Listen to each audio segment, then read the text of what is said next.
Typically at iZotope YouTube, we like to make deep, in-depth videos, but this video doesn't need to be that because I'm going to show you how to mix vocals like a pro quickly. But there's a twist. I'm going to mix a vocal first using Nectar 3 Plus, then I'm going to mix that exact same vocal only using factory tools in my DAW.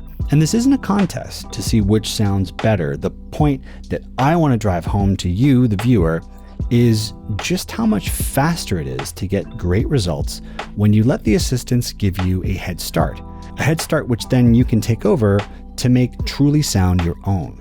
Now, before I start the timer, I definitely recommend that for those out there that want a deep, in-depth video, check out some of the videos that we've made on mixing vocals, like episode 5 of season 5 of Are You Listening, or our How to Mix Rap Vocals, and our How to Mix Pop Vocals. We go over in those videos repair, listening exercises, fitting the vibe of the vocal with the rest of the song, but let's just cut to the chase in this video. The rest of the mix is pretty good here. All that's left to do is fit that vocal in. So let's get to mixing, first with Nectar, then with factory tools. No talking, start the stopwatch. Some days are easy, some days are tough. You're the only one to know when you've had enough. You got your reasons for giving up. It's the same old situation with your dumb love. Some days are easy, some days are tough. You're the only one to know when you've had enough. You've got your reasons for giving up.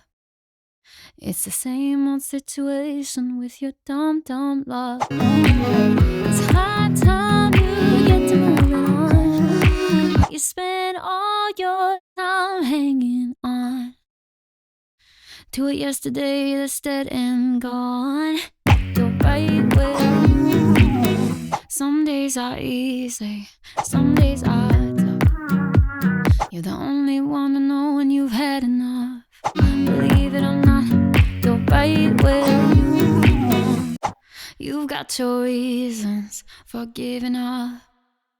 It's the same old situation with your dumb luck. You spend all your time hanging on. Some days are tough. You're the only one to know when you've had enough. You've got your reasons for giving up.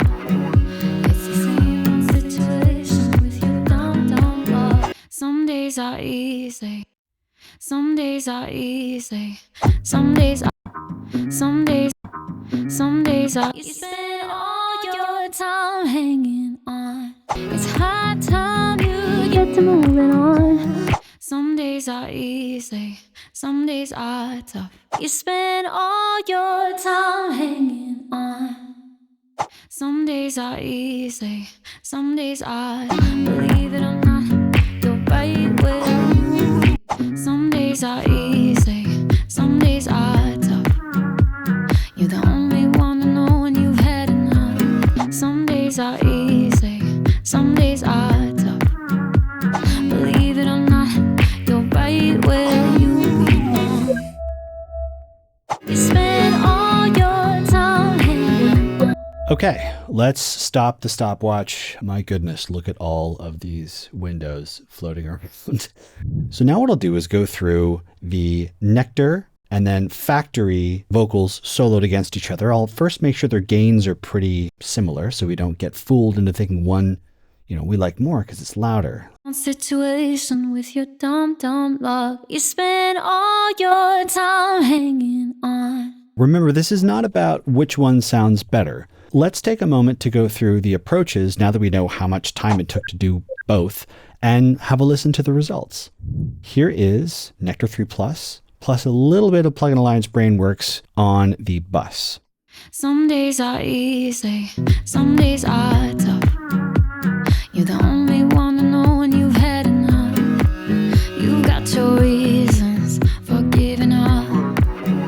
It's the same old situation with your dumb luck. You spend all your time hanging on to it yesterday that's dead and gone.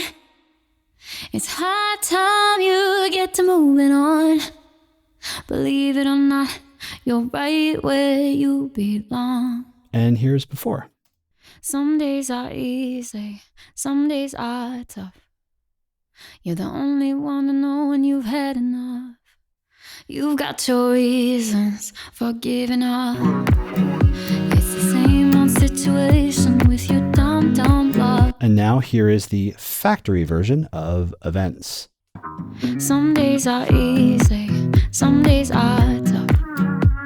You're the only one to know when you've had enough. You've got your reasons for giving up. It's the same old situation with your dumb love. You spend all your time hanging on to it yesterday that's dead and gone.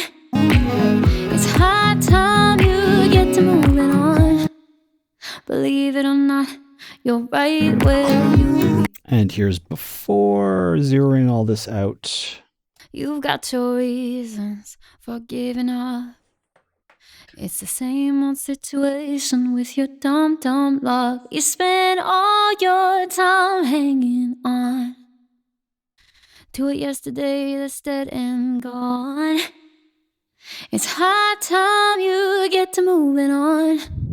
Now, obviously, there's still probably a little more to do here, like some light volume automation. In fact, check out the link in the description or in the pop-out here where we show Pro Mixer Dom Morley perform this in one of our videos. The point I'm trying to get across here is that with the Assistant, we got, I think, a really great head start at getting pro vocals in very, very little time. So now that we've gone through both the factory and plugin workflows, let me talk a little bit about what was going through my head as I mixed both. So starting here first with Nectar. The first thing the Vocal Assistant allowed me to do was just take my hands off the wheel and let it drive for a moment to take care of what I consider to be a lot of housekeeping tasks. So subtractive EQ, it set some compression settings, it listened to see if a gate needed to be introduced. It also automatically set up the de-esser. You saw some moves here, some dips in the first EQ. I actually went ahead and made this dip a frequency following node, so it attached itself to a harmonic over here. Have a listen. Some days are easy, that one right there. Some days are tough. You're the only one to know when you've had enough. Then I added some high passing. It's a female vocal, not much down there, but that which is down there could muddy up the low end kind of composition, so I just high passed it. And then the de-esser was mostly set for me. I did a bit of gut checking to make sure that it was in the right place, but some tweaking of the range and the threshold and I was good to go. Now the second EQ, the Vocal Assistant is actually pretty instructive and educational. It sets the EQ one as a subtractive EQ, and then we do more subtractive work, so to speak, with a de-esser. And once the housekeeping, the errant, strident, sour notes, so to speak, are taken care of, we bring the body of the audio up, we start to have fun. And in this case, I accentuated what it had suggested here with some kind of low mid, upper mid stuff, all the way into about 10K and above with some shelves. The next thing was the compressor, which as you saw, I switched from, I believe it was a solid state to an optical after the LA2A, famous vocal compressor. The algorithm is here, so I wanted to make it sound like an LA2A. And I believe I played with the threshold just a little bit. And then I went over to the reverb just to tweak the mix parameter here to protect some aspects of the frequency spectrum, namely the lows and the highs from reverb. I believe it was already kind of set there, but I added this mid-range dip because some of the intelligibility of a vocal or any instrument, really the timbre and the fundamental frequency, that's kind of what's happening in the low mids to the upper mids. And I wanted to protect that from being affected by the very little amount of reverb that we have, but still. Then I went over, I believe, to add some delay. I add a bit of a stereo delay here just because I like how it thickens up the vocal a little bit, kind of spreads it out. And then I went over and added another compressor, which I slammed. We're down at minus 34.5 decibels on the threshold. But all of these little mix sliders here, I talked about the one in the reverb and the one in the delay too, I just added a little bit of.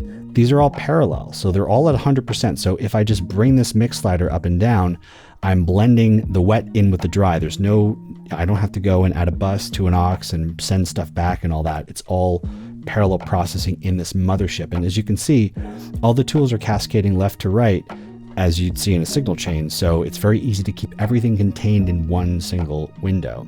So after I was pretty happy with my parallel compression, which just kind of brought the vocalist up to the glass, so to speak, and more in your face, I played with the mix knob and then went over to, I believe, saturation. I added a little bit of tape saturation. I blended it here at the mix level and at the amount level until I liked what I heard. And then I went over to the limiter, added a limiter just to protect against any overages. I tweaked the output until I was happy with what I heard.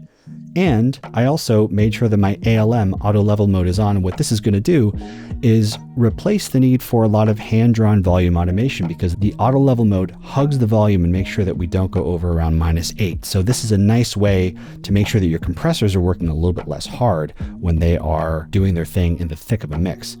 And after that, I wanted to play with one of my favorite saturators, which is the Black Box HG, a Plug-in Alliance Brainworks tool. It's great and sounded really nice. I tweaked the air amount. I found that it was a bit too much, and I just sent it over here on a bus, and that was my vocal sound that I really liked. Again, there's more to do, more level automation that I could do, but I wanted to make this quick and dirty. Let's go over to the factory stuff and walk you through what was going on in my head. I know where to find things in this digital audio workstation, and you might in yours, so I knew where to go, where to grab things, but still, it was a lot to bring in. There's a lot of 1, 2, 3, 4, 5, 6, 7, 8, 9 plugins on this channel to recreate what I did in essentially one in the Nectar mothership. But I added my first EQ on the channel. I high passed as I high passed on the other one, which I just talked about.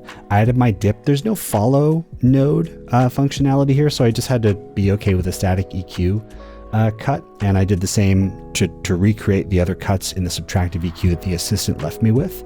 And then I went to the de-esser, which I had to, as you saw, toggle manually. And de-essing is one of those things that, like, if a robot could just take it over, it would be amazing. And in Nectar's case, it does. So I had to figure out the right parameters for it. I had to tweak it the right way.